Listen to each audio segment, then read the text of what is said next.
பள்ளி மாணவர்கள் எல்லாம் தவிர்த்துட்டு தான் நாங்களே கையெழுத்து வாங்கினோம். ஏற்கனவே மிஸ்டு கால் கொடுத்து 1 கோடி பேரை சேர்த்தாங்க. பாஜக மாநில தலைவர் அண்ணாமலை துவங்கி வைத்த மும்மொழிக் கொள்கை கையெழுத்து இயக்கம் குறித்த கேள்விக்கு துணை முதலமைச்சர் உதயநிதி ஸ்டாலின் கருத்து தெரிவித்துள்ளார். தலைமை அலுவலகத்தில் வந்து இடி ரைடு நடந்துகிட்டு இருக்கு, மதுபான குடோன்லையும் இடி ரைடு நடந்துகிட்டு இருக்கு. அதை பற்றி கொஞ்சம் சொல்லுங்க சார்.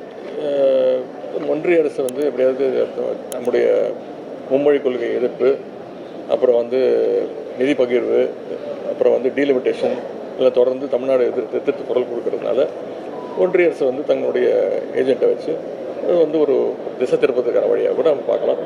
ரைடு முடியட்டும், அதுக்கப்புறம் அவங்களே சொல்லுவாங்க. அதன் பிறகு அதை பற்றி பேசலாம்.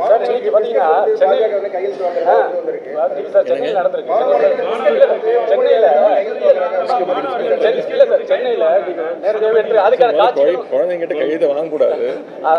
நீட் தேர்வுக்கு கிட்டத்தட்ட 1 கோடி கையெழுத்து வாங்கணும். அப்போ வந்து பார்த்தீங்கன்னா பள்ளி மாணவர்கள் எல்லாம் தவிர்த்துட்டு தான் நாங்களே கையெழுத்து வாங்கினோம்.